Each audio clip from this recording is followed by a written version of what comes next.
good morning to you on the American continent. From my position on the European continent, we're in the late afternoon. Thank you for joining our meeting today. I will shortly present myself. My name is Denise. I'm the secretary and one of the co-founders of Rotary Action Group for Menstrual Health and Hygiene.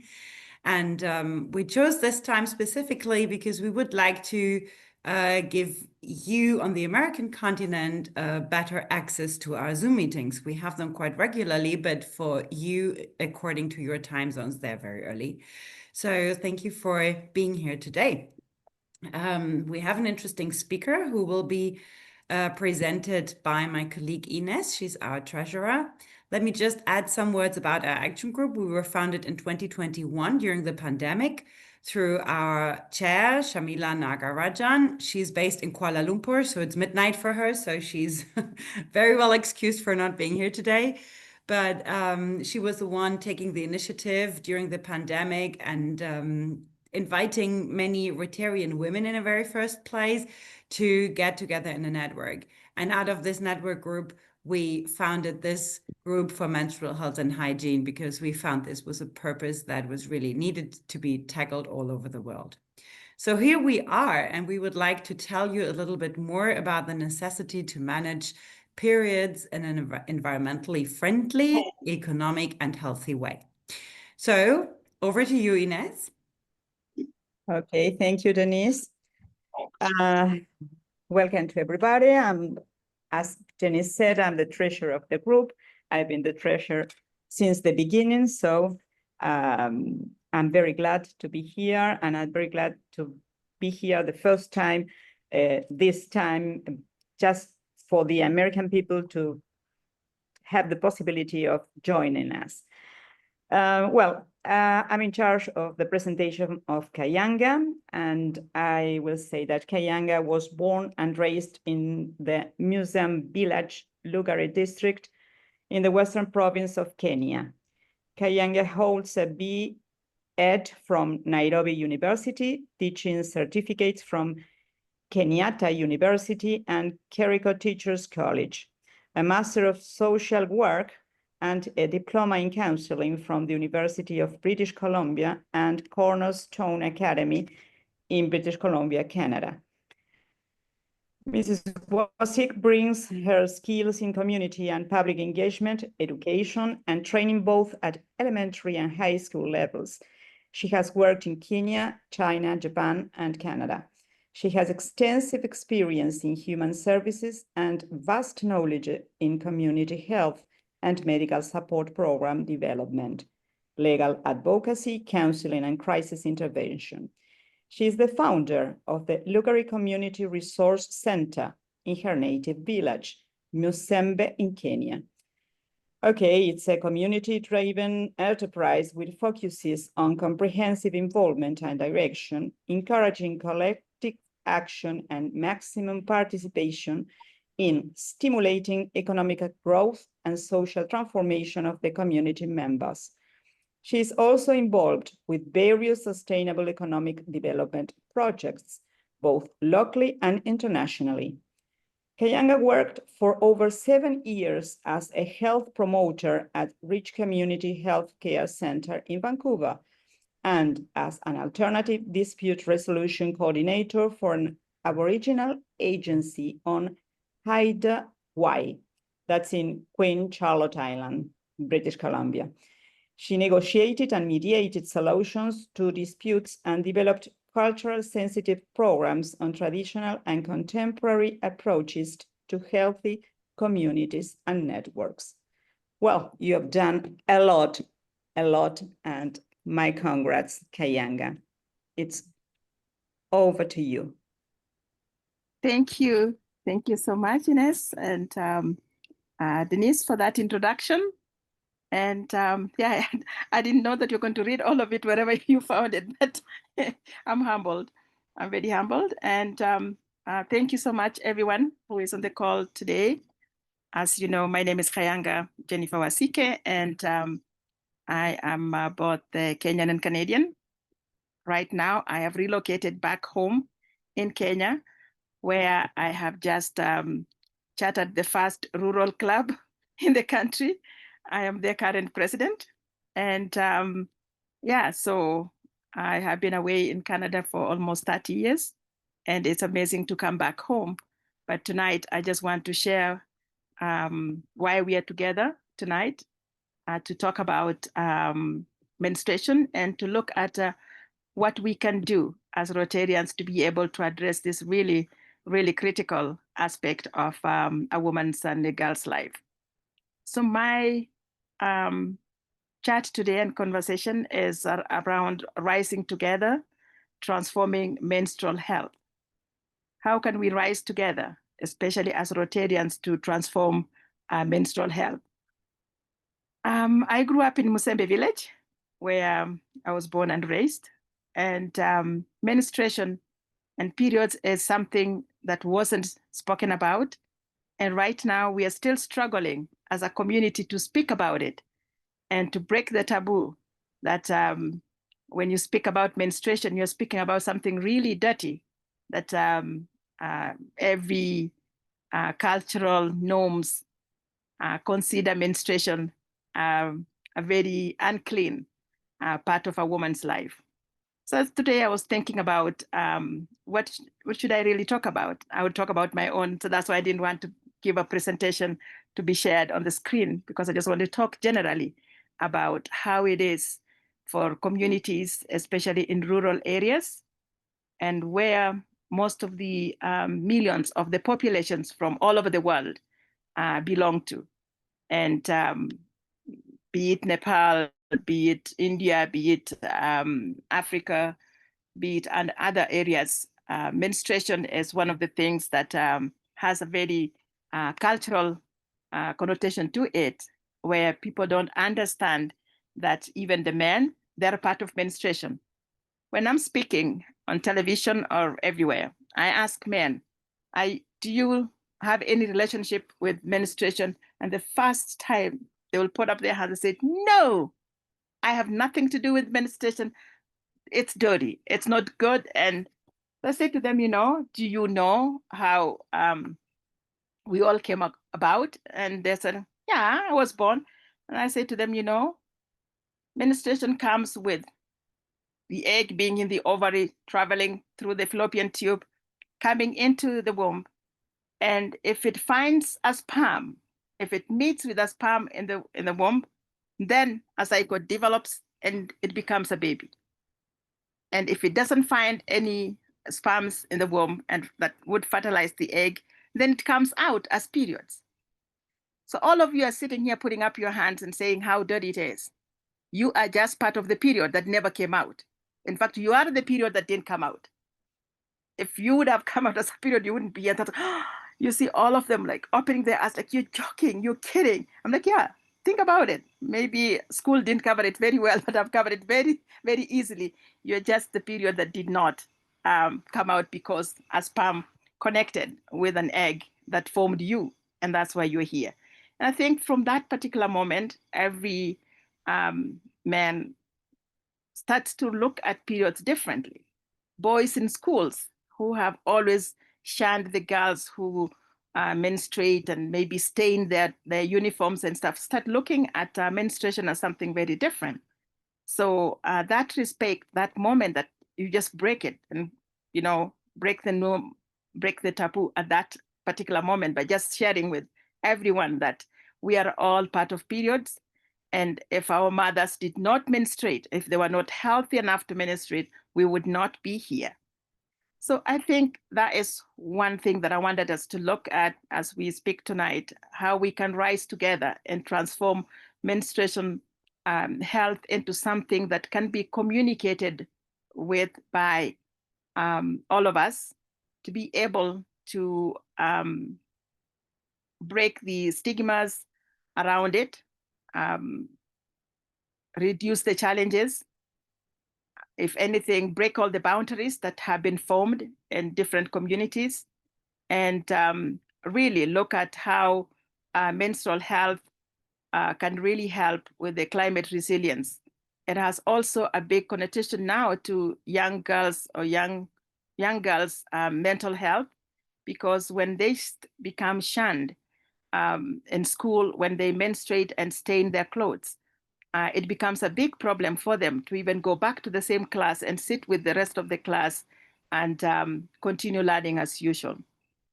A couple of years ago, here in my country, one girl was really shamed in class by her teacher and sent home in the middle of all the boys and girls in her class.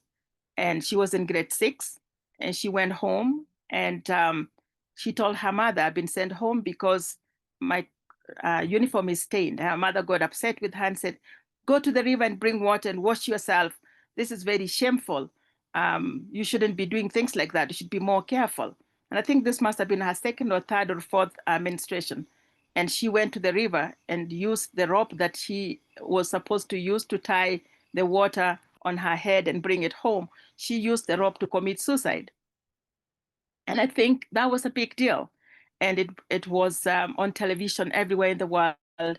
And so leaving this history for us, her name was Jacqueline, living Jacqueline's life. Many girls are living her life. But because she committed suicide, that story went everywhere and really brought menstruation information down to earth, where we are now looking at it differently. When we look at the policies that really reform menstruation, we are called upon as people who now understand, especially as Rotarians, to look at it about the balance, look at the belonging, and the body's broader story of a woman, so that when we're looking at the policies, we're not just creating papers that could be compromising where we are coming from as menstrual champions or ambassadors of menstrual hygiene. When you look at what does it mean to treat menstrual health as a measure of equity, inclusion, and systemic strength, that is one question that comes up in most of our trainings and meetings. What does it really mean to treat it as a health measure of equity? I think one of the things that we need to understand, I would share, is that menstrual health needs stronger health systems. It's a call for systemic investment, where as Rotarians, we need to look at how can we invest in menstrual health? How can we understand menstrual health and bring it out as a measure of equity and inclusion, so that we can be able to deal with the systemic problem? Global attention and funding for women's health is growing. It has always been growing, not as a rate that has, maybe I would say in the last 5 to 10 years, I think the rate of funding has really grown because of how people have come up and have wanted to share this openly. But menstrual health remains largely absent from health systems in low and middle income countries, like where I'm speaking from right now. And despite affecting over 1.7 billion people and shaping lifelong well-being, care for menstrual concern is fragmented and often limited to product distribution. When we're looking at the different series that we work with, we want to see how are we integrating menstrual health into the primary care in our medical system. Do we have it in the hospital? Are they speaking about it in the hospitals? Is someone going through in the wards, even talking to the young girls about menstruation?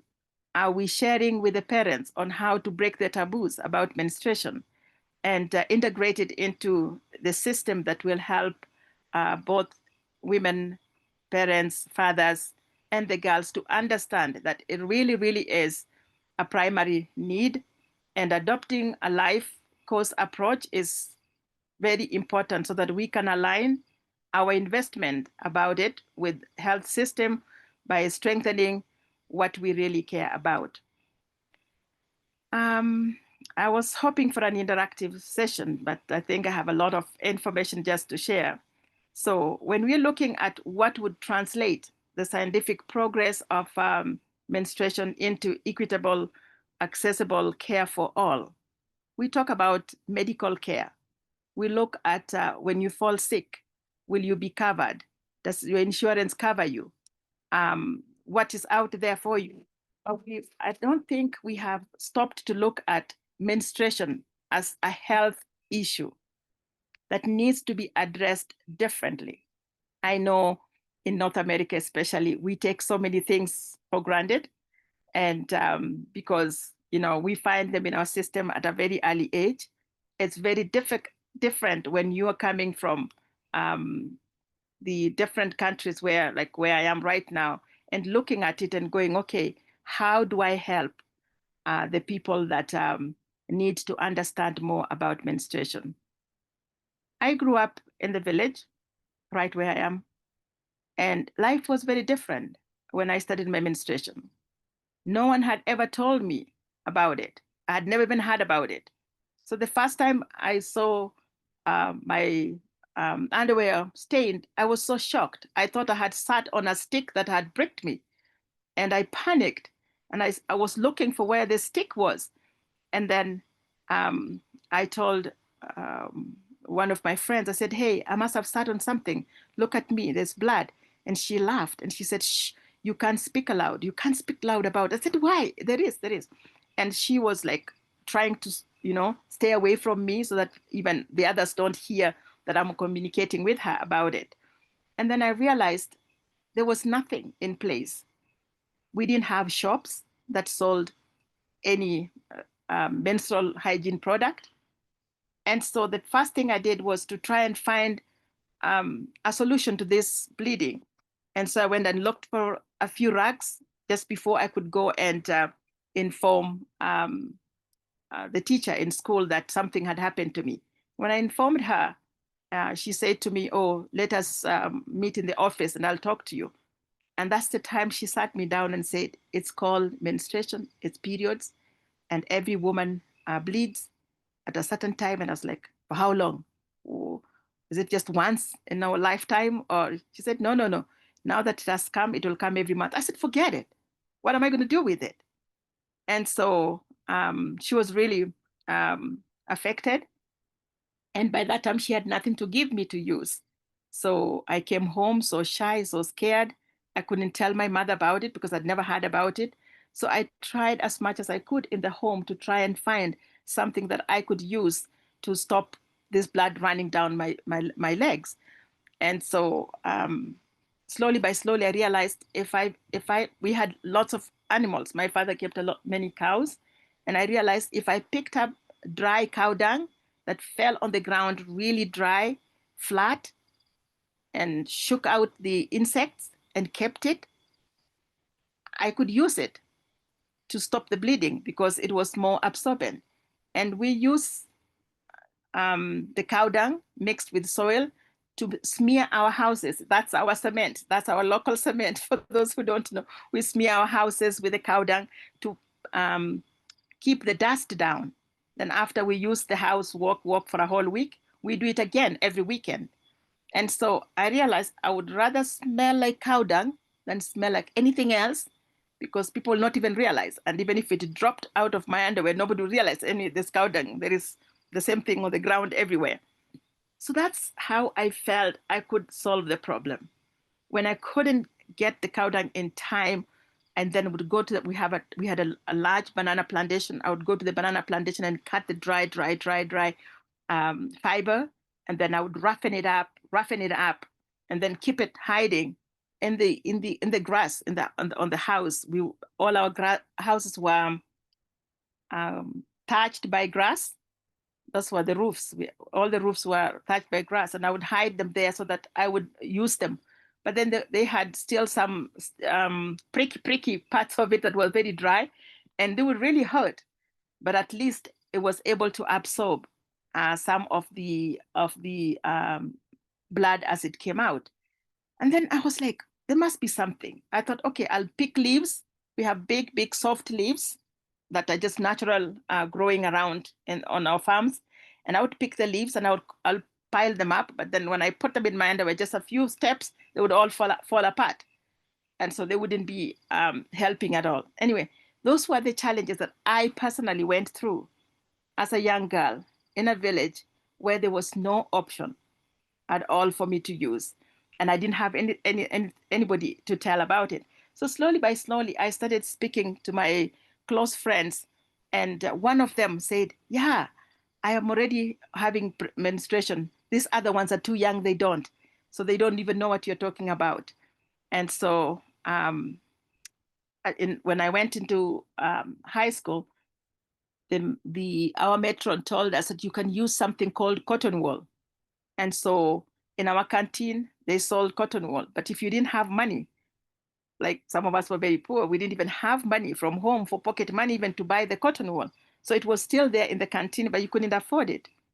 And the time you'd afford it, you'd then break the cotton wool and then you'd make it into a small sleeve and then you'd put in your underwear. And if you walked badly and your underwear wasn't tight enough, it fell anywhere, on the streets, on the corridors, in class, anywhere. And that was the most shameful thing anyone would go through if your cotton wool that you had put in your underwear by mistake fell out. So as I speak tonight, menstruation means a lot to me. It has I have a very personal relationship to the challenges that many young girls are going through in very difficult remote areas where they don't have any option on how they can handle their menstrual health hygiene challenges. So as we're looking at the framing of menstrual problems, I wanted us to look at what is it that we can do as Rotarians. I think that's the call that is there, and that's what I wanted to share today. First is for us to understand that yes, there is a problem.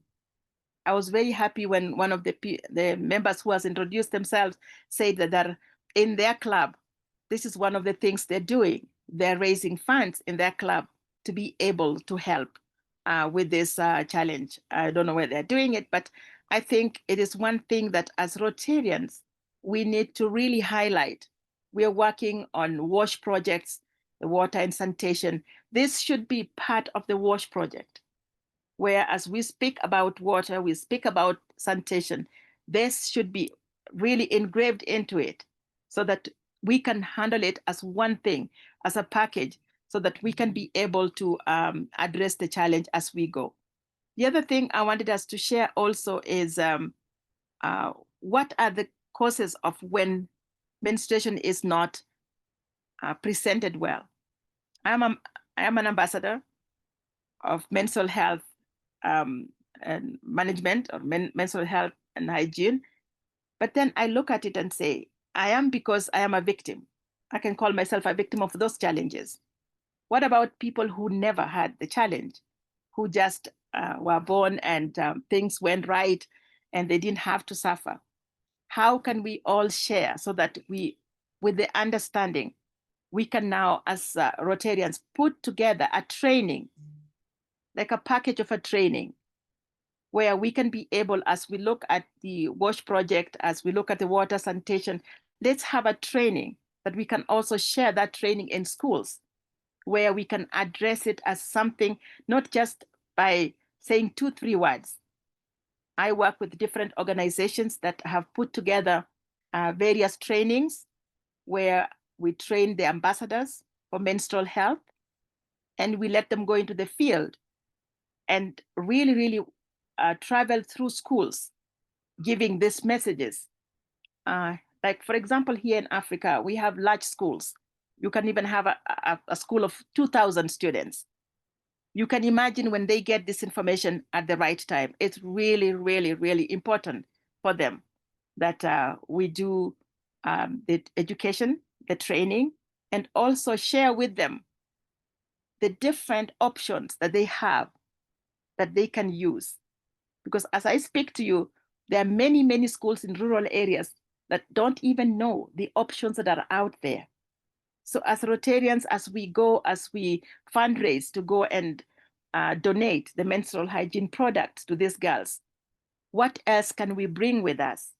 Let us bring the education that will be able now to help the girls reach out into accessing what is really necessary for them to be able to attain the right equity in schools, so that they can be able to go to school and be able to compete with other with the boys, for example, because most of the time they're disadvantaged, and so they end up not competing equally the same way they would have competed if they had a good opportunity to access menstrual hygiene products. Lastly, I just thought about some of the girls we've lost in schools, in institutions, because of, for example, heavy bleeding, where they don't understand what they can do. Are there doctors out there? Because it's a taboo, it's something very shameful. They don't even go to the doctor to say, I am really bleeding. So they become anemic. They go through serious problems. And even we've been told that heavy menstrual bleeding is as common as asthma. So if we don't deal with it, we are losing so many young women. After they bleed and become anemic, by the time it is discovered, it's too late. So we should look at how we can then introduce the comparables. What is the real normal bleeding and what is heavy bleeding? Because some of them are having heavy bleeding and they don't even know it's heavy bleeding. They think that's the normal bleeding because somebody says every woman must bleed for some reason. So that framing those disorders alongside other chronic conditions helps mainstream them into an everyday health conversation, so that as we do the funding, we want to understand, even as we take the parts to the girls, we need to understand it's not every girl who bleeds for 2 days or 3 days. Some bleed for 5 days, some for 7 days.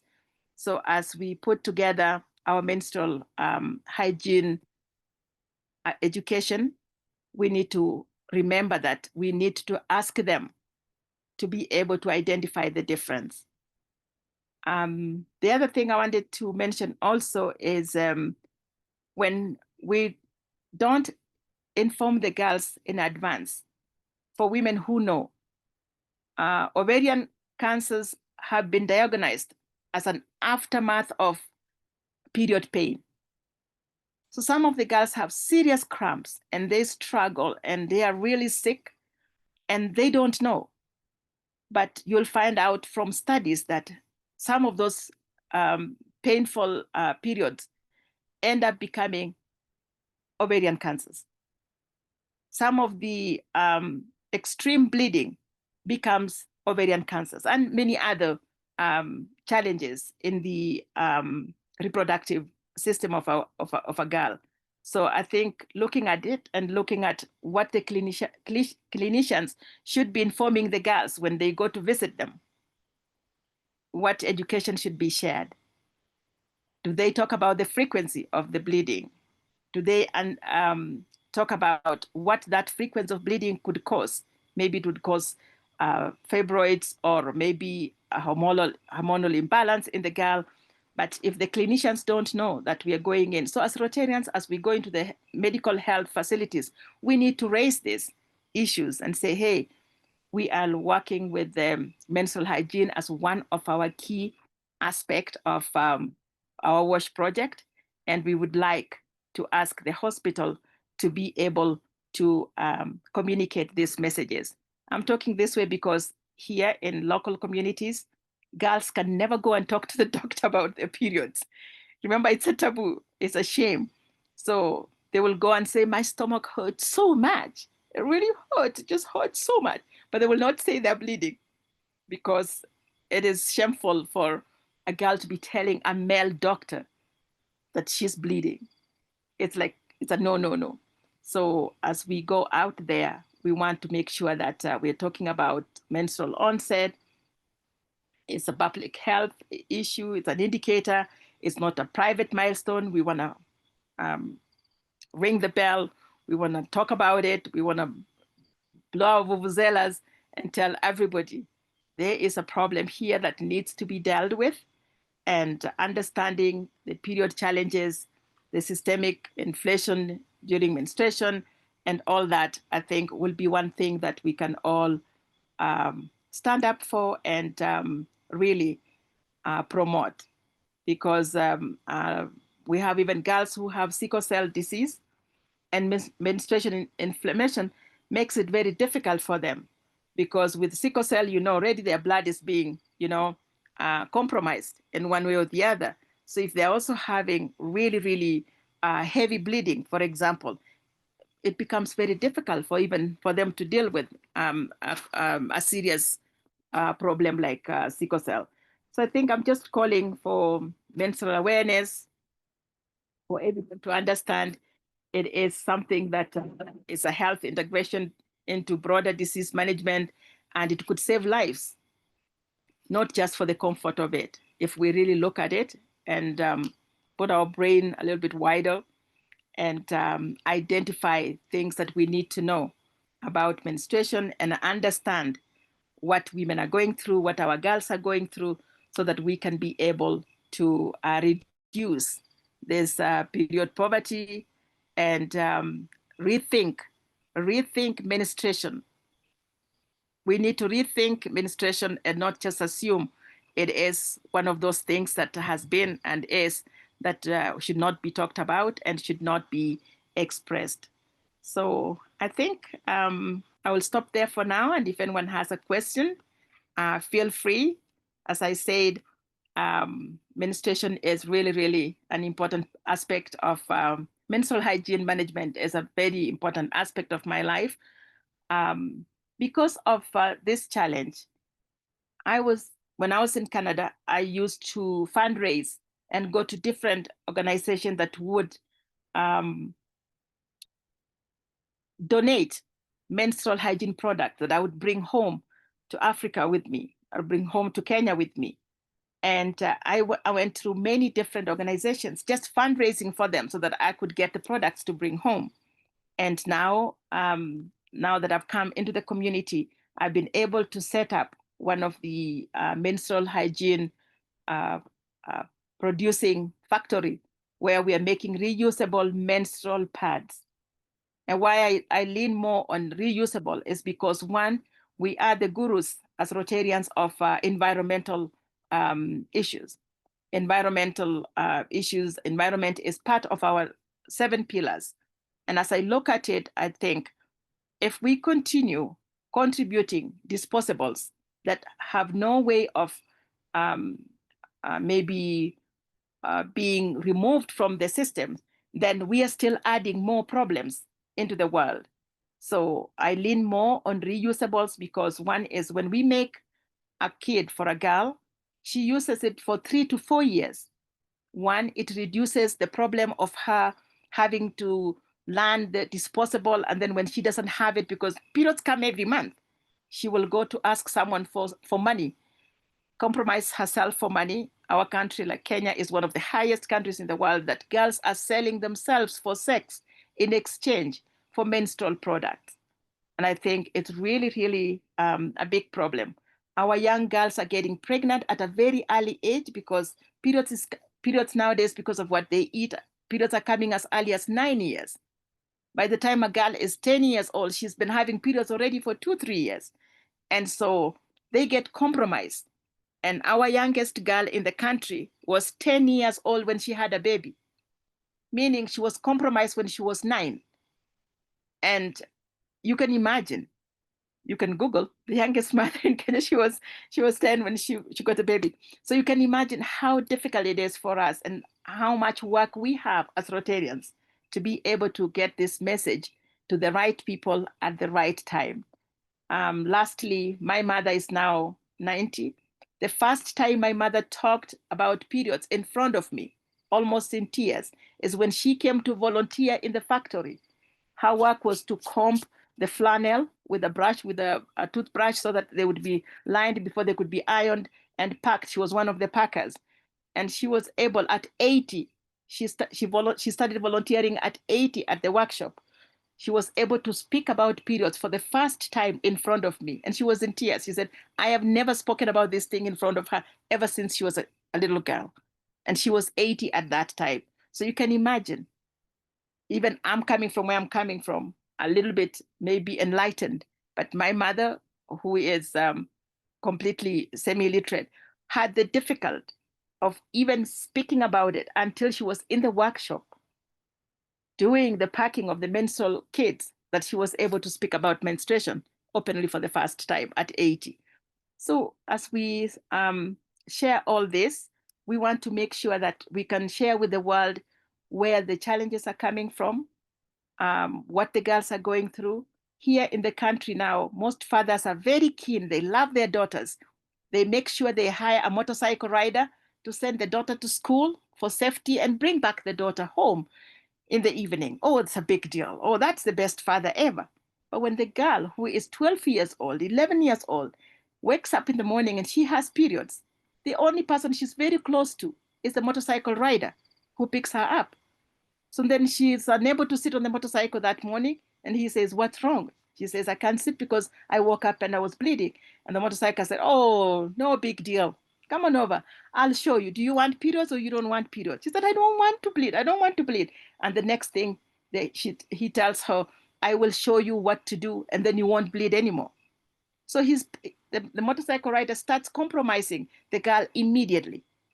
And after 2 or 3 months, depending on how much she's compromised, she's pregnant. So she doesn't even get to see the next level of her own life, because the same person who was supposed to be her safety to bring her to school and back home has compromised her. So when I visit many schools, when I'm talking about the menstrual health challenges, most of the teachers will present 8 to 10 to 15 girls to me who are pregnant in elementary school and say, talk to them. And I'm thinking, even I talk to them now, they're already pregnant, right? They should have gotten this knowledge before. So that's why now I used to talk from grade 6, from girls from grade 6 onwards. Now I start as young as grade 4. Because now at 9-year-old, these are the ones who are being compromised more, because the parents are really taking care of their vulnerability and helping them to get to school and back. But then they get compromised on the way. So I just wanted to share that. And yeah, let me stop there. And so if anybody has a question, please let's discuss this. I can be talking until tomorrow. This is where my heart is. And yeah, period poverty is just one of those things that really takes my heart away. Thank you. Thank you. I think we are all very touched, because this is a very personal speech that you gave us. I'm sure there are questions. Ines, you will moderate the questions. So please, if you have questions, just raise your hand. Absolutely, raise your hand and I give you the... Hi, Christine, I'm seeing you right now. Okay. Okay, if nobody starts, can I start? Yeah, absolutely. Thank you. I just wanted to confirm back with you, Khayanga, because everything you told was about your childhood and your youth. But I understand that nothing really changed in all those years, right? With regards to facilitating hygienic products, and also with regards to giving education and breaking the taboo. Am I right? You're muted. Yeah, yes and no. I think in the last, I would say 5 years, things are changing because people are listening. Even men are listening. Fathers are listening. And when I go to speak at a school where we have over 1,000 girls, and it's a parents' day, I always go when it's parents, teacher, student day, and they invite me as a guest. When I speak just what I've spoken today and say, if anybody is willing to have a menstrual hygiene product that the girl will use for 3-4 years from now, please, you have them in the office, you can go and purchase a kit. The first 30 people on the lineup to go and purchase are always fathers. Yeah. It's amazing. Mothers will come last behind the lineup because the fathers are so touched when they realize that their daughters are compromised. because of missing this particular product every month. So things are changing. 10 years ago, 20 years ago, I don't think I would have been welcome to speak. And I even have my friends who are even professors. They have PhDs, women. They invite me in their schools where they're board of directors in those schools. As soon as I stand up to go and talk, they want to go under the table. I'm not kidding.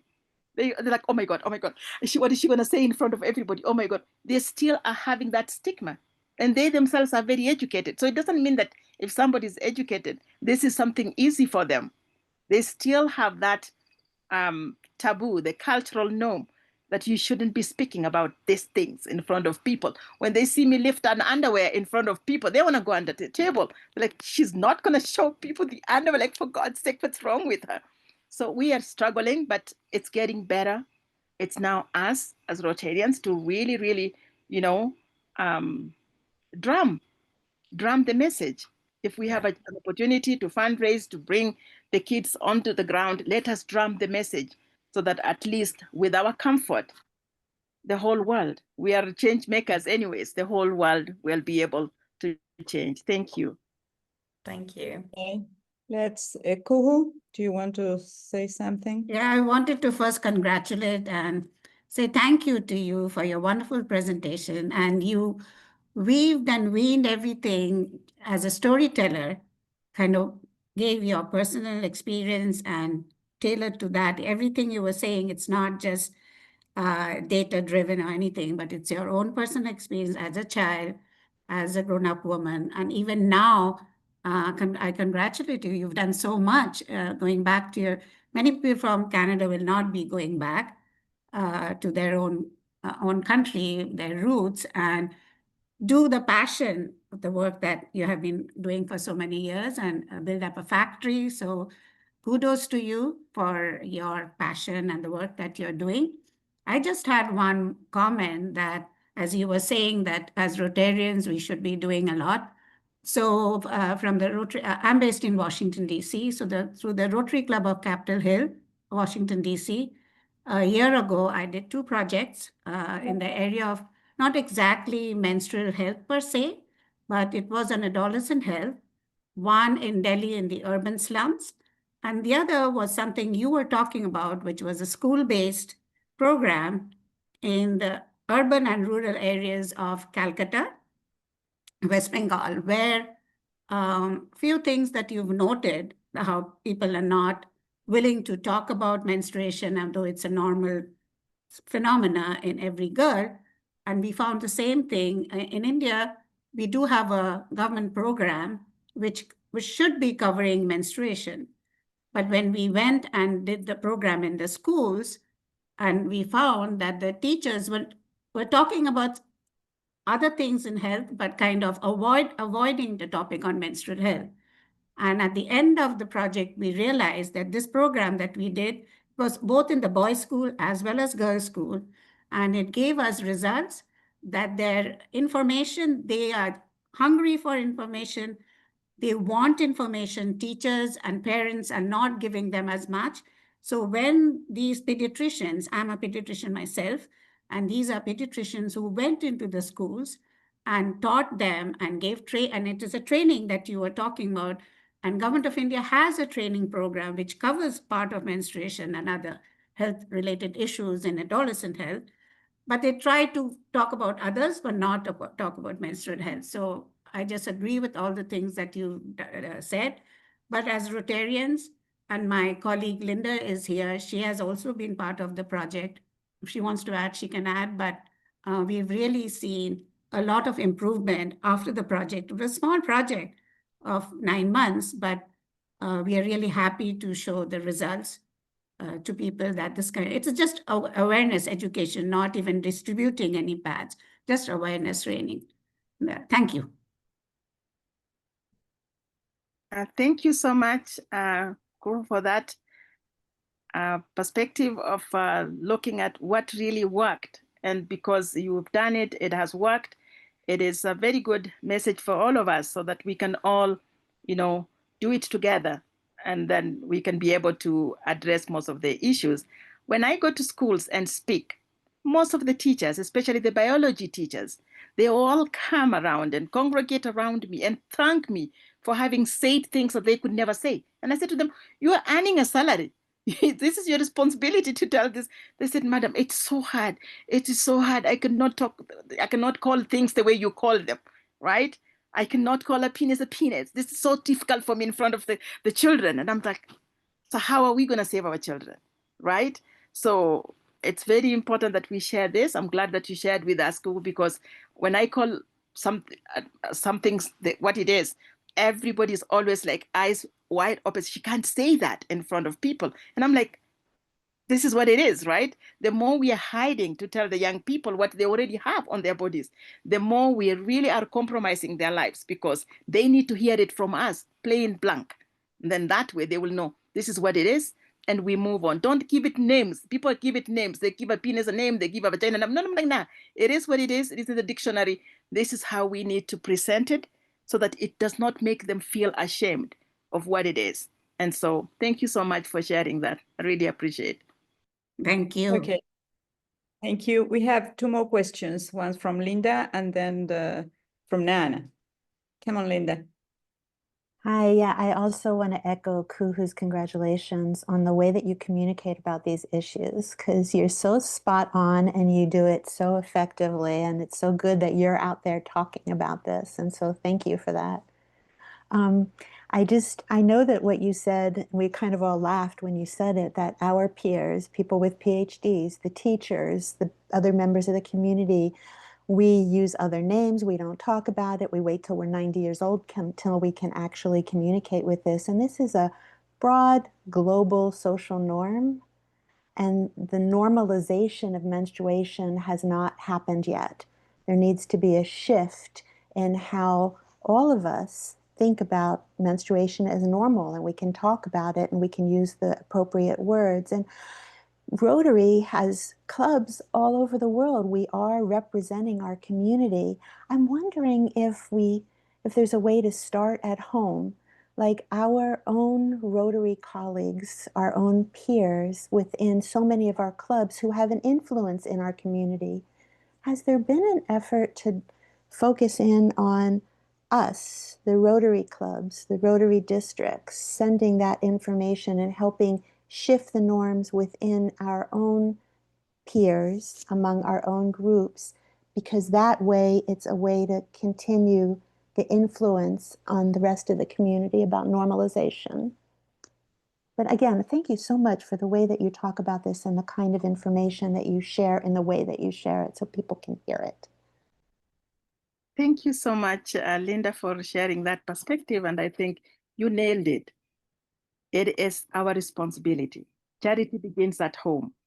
I had to come home and even start a factory at home to manufacture reusable menstrual pads, because I did not want just to assume that it would get to the people through osmosis or maybe through Wi-Fi somehow. No, I think even as members of our own clubs, you might think your community is so enlightened. You might be shocked when you visit one of your first schools after this talk tonight. You will see how many teachers cannot talk about it. You will see how many girls are still struggling. You will see how many will come so close to you to hear more about what you're talking about, when in really sense it was something that should have just been shared. So I encourage other Rotarians, if you know of any club anywhere that is looking for a club to partner with, we have a new club here. If they want to partner, we can do a menstrual hygiene just awareness, Lebanon distributed. If we can distribute, fine, but just the awareness, because with that, we will heal a lot of world struggles than if we just sat on our own little cocoons and thought it will happen somehow. Thank you so much, Linda. Okay, so our RID, Christine. Hi, this is Shanawaz from Soaring Heights. Can I just say something? I'm from New York. Okay. I would like to congratulate for bringing this issue, because I come from Bangladesh. I was grown in Bangladesh. I was educated in Bangladesh. I also faced this. I want to share one thing. When I started having a menstrual cycle, I was crying. I was crying because, as Khayanga told you guys, that it is a taboo to talk about it. And I felt, oh God, what happened to me? I am bleeding and I cannot talk. So my father, who was highly educated and very enlightened person, he said, okay, you know what? You need pad. So my grandma was there and she was so mad that I spoke about period to my father. So I just want to, share this thing that we know how we feel, how the when you have menstrual cycle, what you go through. Thank you for bringing this issue. Thank you. Thank you Okay. so much, Shanice, for that. I think, yeah, we are many of us. And thank you. At least you come from Bangladesh, where the taboos are just almost like we have them in Africa, where women have their own secrets that you should never tell men. And yeah, those secrets have really compromised many of our girls, and they're still compromising them. So as Rotarians, I think we have a solution. And I love the rag because it is the one that is carrying part of the flags that we're going to go with in the world and say, hey, this is what we're doing as Rotarians, and change is inevitable, and we will do it together. Thank you for sharing. Thank you. Okay. Christine, now your turn. Thank you. I'm very much impressed by the fact that you took action and really created a factory to do what is obviously lacking instead of just continuing to import things. Because when we started that group, this was one of the bigger points, that it's not just about information, but it's also about action. So great job. And I think this is something which is replicable. And we have global grants for things like that. To start, giving women work as well doing that. So I think my point is there's always shame in what you said, and you repeated the word shame very often.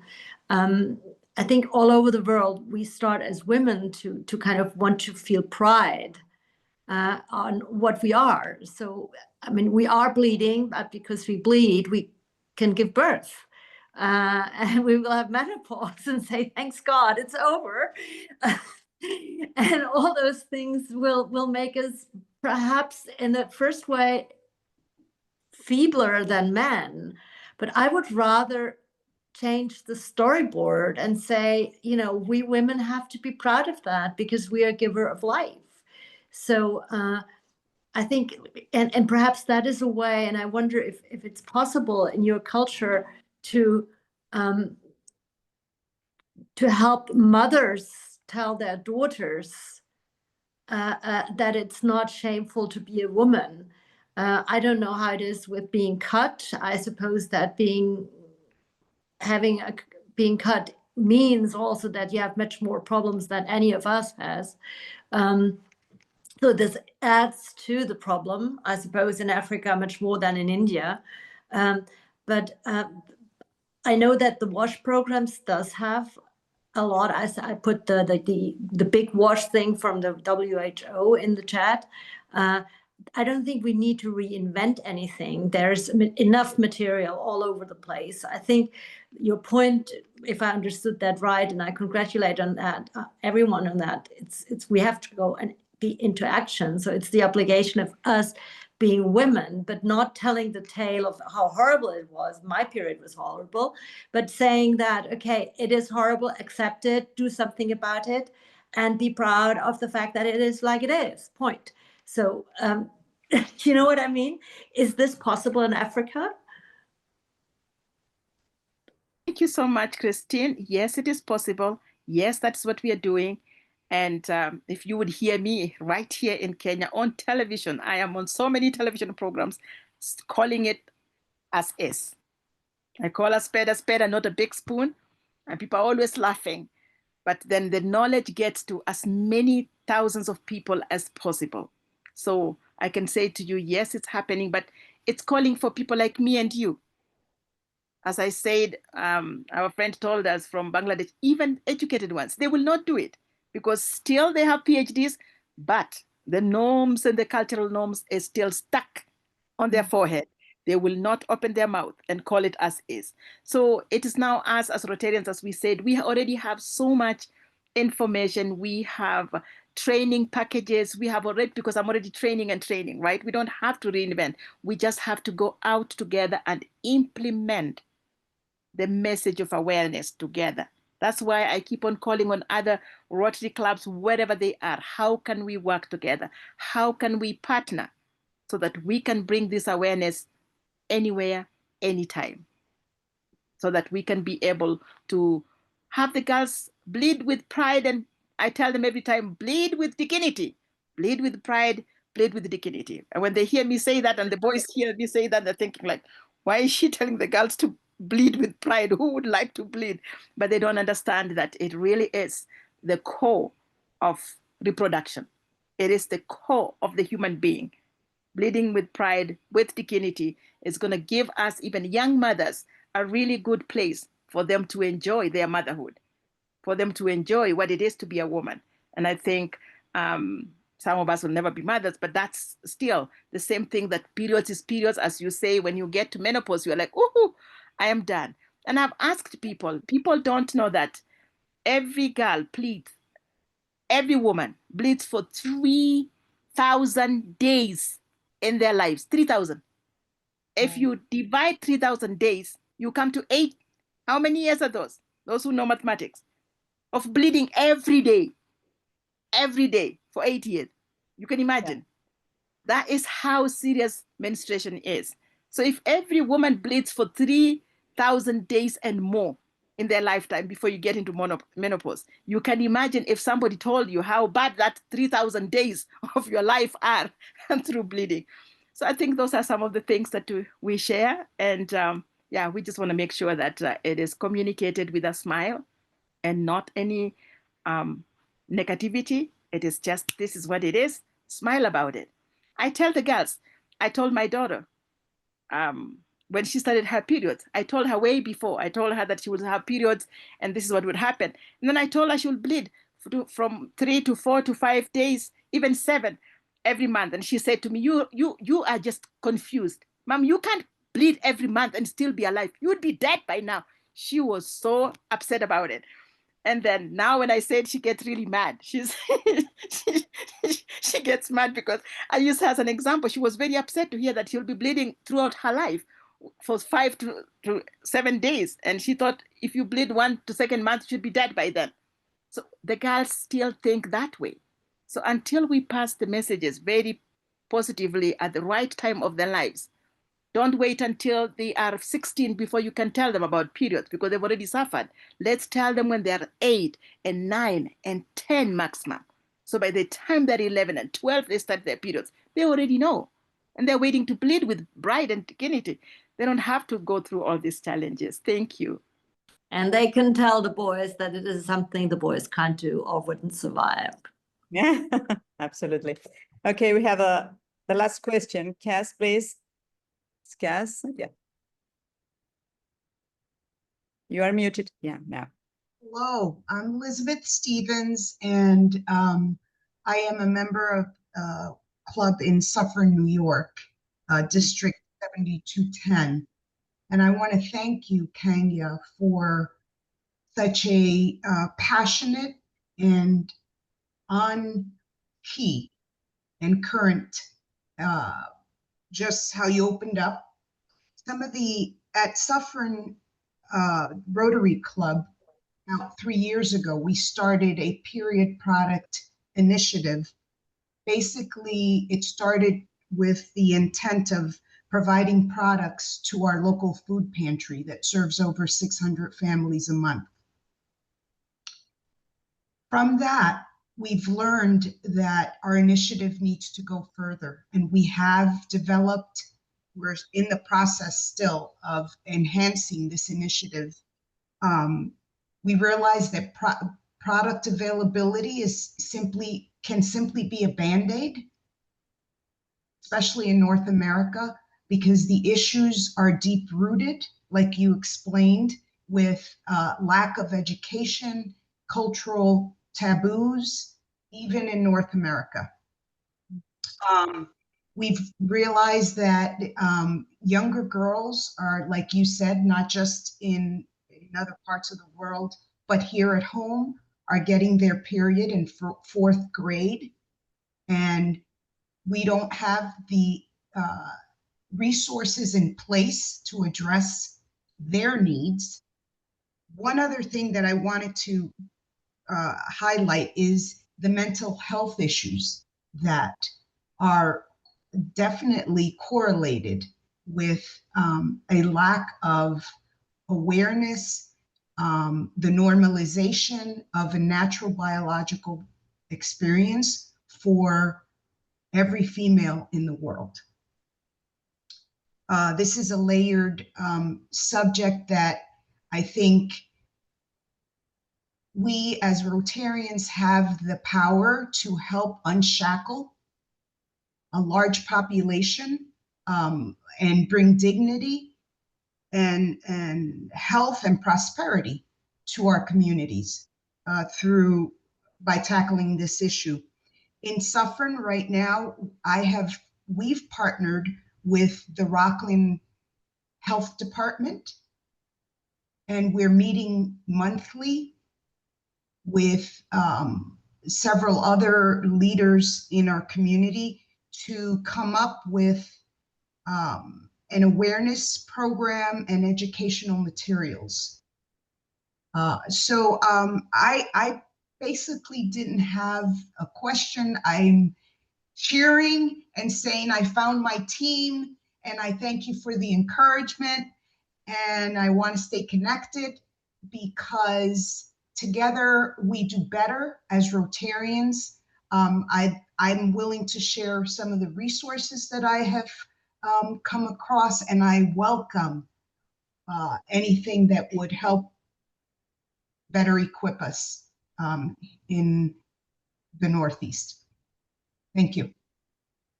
Thank Well, you so thank much, Tess, and that's wonderful. And we are also open. I have opened many other clubs in the country and even in Africa. I sit on the African Menstrual Hygiene Management Coalition as one of the leaders for the whole of Africa. And I think for me, this is really key for where we want to go to, how we want to address it. And the coalition is everybody else, but now as Rotarians, for me, where I'm coming to is, as Ines said, we have even global grants that we can all put it together and decide region by region. We can't solve the problem at once for everyone, but let's just go out there and do it one girl at a time. And in the next 5-10 years, we will be somewhere different. I will have saved so many girls' lives. And yeah, we will be really grateful that we got together and did this together. Thank you. Yeah, I'd like to see us in the rear view mirror as an issue. We have spoken to our district at our district conference, did a presentation, and from that we, at least I'm aware of 3 other clubs that have started the program. We're trying to get these in the products in libraries. Yeah. So thank you for the encouragement. It's good to be a part of this group. Okay, let's say we have the last question from Nana again, and we are closing this meeting. Yeah.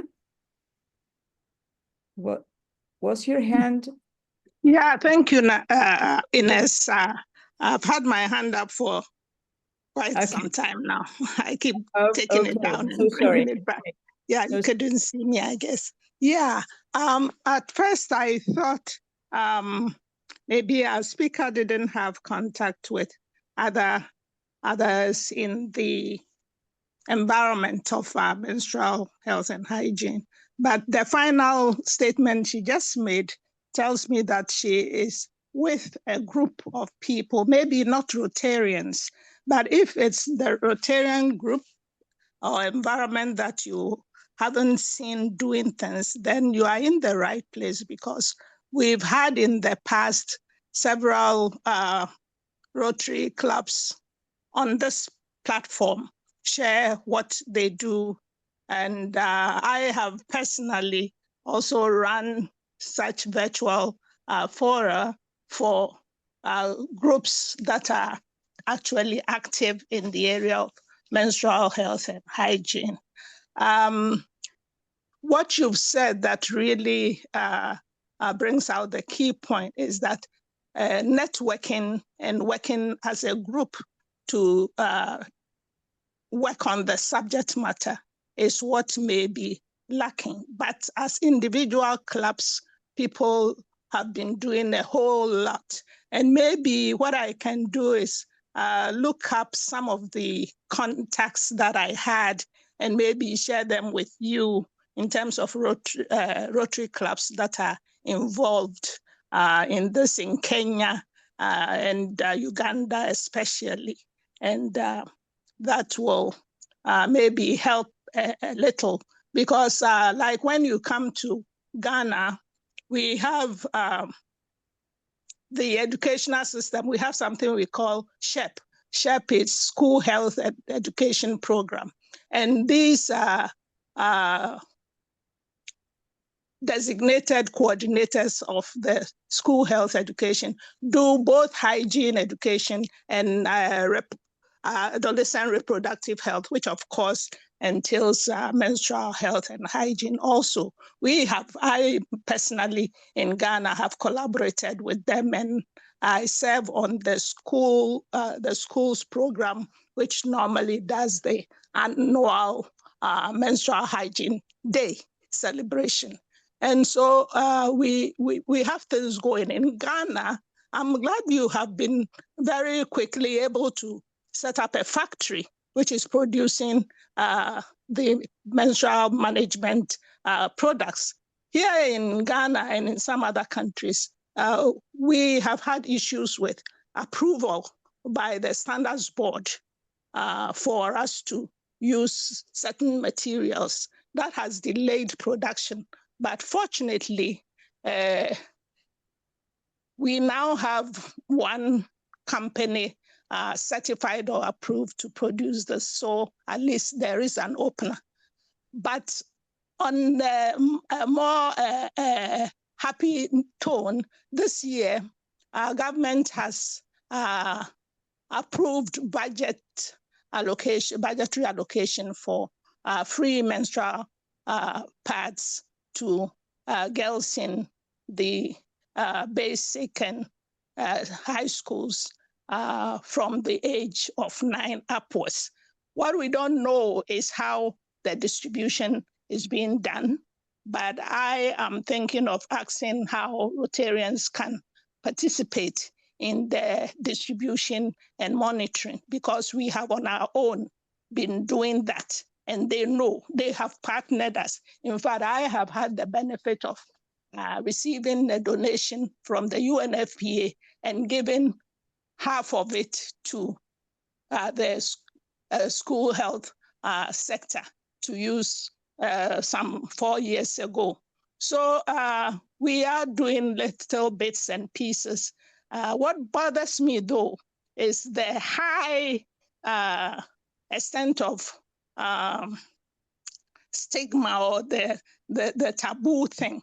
Unfortunately here, or I should say fortunately here in Ghana, the taboo thing is not that strong.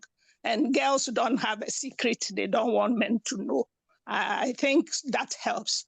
So I would also say that maybe to cut the taboo thing, when you do the programs, don't leave them guys out. Bring them in, let them hear everything and know that they are a part of the solution. And it will no longer be a women's secret, because really there is no secret. And we need to begin to let everybody see it as such. Thank you. We can talk later. Thank you so much, Anna. That was very good. And as you say, when I go to a school or a mixed school and they say to me, oh, we have put the girls in the big hall, you can go talk to them. I say, no, I want boys first. I always say to them, if boys will not be in that talk, I am not talking. And they're like, no, it is a girls thing. I'm like, no, you give me the boys, I speak. And if you don't give me the boys, I will not speak. and they've always been surprised. But in the end, they thank me so much because it is something, as you have said, Nana, it's something we have to address. It's until why we are ashamed, why there's a taboo is because of men. So if we don't talk about menstruation in front of men, we will never solve the problem. In fact, right now we have a program we call the Men Who Know. So we train men to go out and speak about menstruation. We are seeing companies hire men more, companies that are producing and distributing menstrual hygiene products, they're hiring men. It is so interesting when the girls hear a man talk about menstruation and how they should take care of themselves and the products. The girls listen even better than when women are talking. So as you say, it is something we are really championing. We are moving forward with really admitting the boys and making them know and give them opportunities to go and speak as ambassadors of menstrual hygiene management challenges. Thank you. Well, thank you. And we are ending this meeting. Please, Denise, can you do the closure? Thank you very much. We are way over time. I would like to add something for those who don't know our action group. We do have regional directors in different countries. Khayanga is one of them in Kenya. She's representing our group in Kenya. And Nana, you just have heard, is our regional director in Ghana. So we do have others in different countries, not only in African countries. We also have people in India and also in Europe and in Latin America. Actually, Edgardo is here. He's representing Latin America. So whenever you feel you would like to do a project in another country that you're not familiar with, we are happy to help with people who do know the country. So, and as you know, or just have seen, they're very, very well informed. They're very much into the topic, and we can facilitate pictograms, teaching material, train the trainer sessions, anything you need. Also, if you like to do a project in another continent and you don't know where to go, we marry projects because we have people approaching us that have the need for a project, but they don't have the money. And then there may be clubs in the US or in Europe that do have the money and they don't know where to invest it. So please feel free to reach out. I put the link to our membership into the group chat. So you can contact us through the well, by becoming a member, obviously. And also there are contact details on our homepage. So please feel free to reach out to us. What can I say, Khayanga? It was very impressive. It was emotional and touching. I have heard these stories so many times, but it's again and again, it's touching to hear this from someone who's really gone through this. Knowing that there are girls who suicide themselves because they feel so ashamed and they have been shamed about being menstruating is a drama we cannot allow. And every time I talk about menstrual health to other people, I say, I mean, it's 2025. We should be able to provide every girl on the planet with reusable cotton pads. And obviously we are able to do that. The simple fact that we're not doing it for now is that we have never talked about that. So we're breaking the silence and we are talking about that. And today was a very impressive experience about this. Thank you so much, all of you, for joining, Khayanga, especially for sharing your story with us. And please be in touch and let's change the world. I wish you a lovely weekend.